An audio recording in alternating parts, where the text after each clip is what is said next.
Welcome back to Let's Explore World. Today we're heading to the birthplace of one of the most influential figures in tech history, Bill Gates, the man who co-founded Microsoft and helped shape the modern digital era.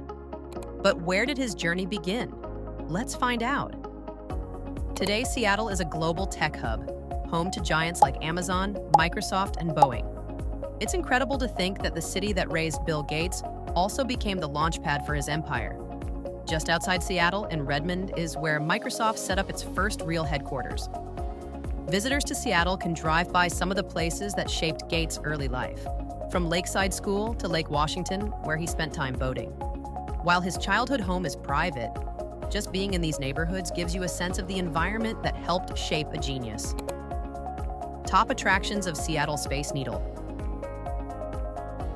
The most iconic structure in Seattle, offering 360-degree views of the city and beyond. Pike Place Market, one of the oldest farmers markets in the U.S. You'll see flying fish, street performers, and unique local shops. Chihuly Garden and Glass, a mind-blowing museum filled with colorful glass art. Museum of Pop Culture, MoPop, dedicated to music, sci-fi, and pop culture. This Frank Gehry-designed building is a must for creative minds. Seattle Waterfront and Great Wheel, for ocean vibes, seafood, and a scenic ride on the giant Ferris wheel. Cary Park, the best panoramic view of Seattle's skyline, especially at sunset.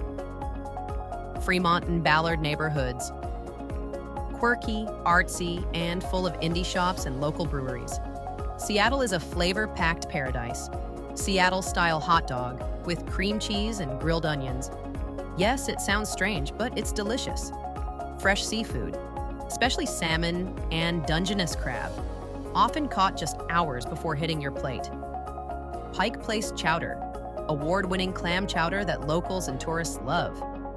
Pho and teriyaki. With a large Asian population, Seattle serves up some of the best Vietnamese and Japanese dishes outside Asia. Coffee culture. This is the birthplace of Starbucks, but don't miss the indie coffee roasters like Storyville or Victrola. Gates and his then-wife, Melinda, founded the Bill and Melinda Gates Foundation in Seattle. The foundation's headquarters is located near the Seattle Center, just a few blocks from the Space Needle. It is one of the largest private philanthropic foundations in the world, focusing on global health, education, and poverty. Through this foundation, Gates continues to shape Seattle's reputation as a city of innovation and global leadership. Seattle shaped Bill Gates by giving him the education, environment, and early computer access he needed. In return, Gates helped transform Seattle from a regional city into an international center for technology, innovation, and philanthropy. His legacy in the region is visible not just in Microsoft or his foundation, but in Seattle's identity as a global brainpower hub. So next time you think of Seattle, remember, it's more than just rain and coffee. It's the city that gave the world one of its greatest innovators. That's it for today's trip on Let's Explore World. Don't forget to like, subscribe, and hit the bell for more stories from around the globe.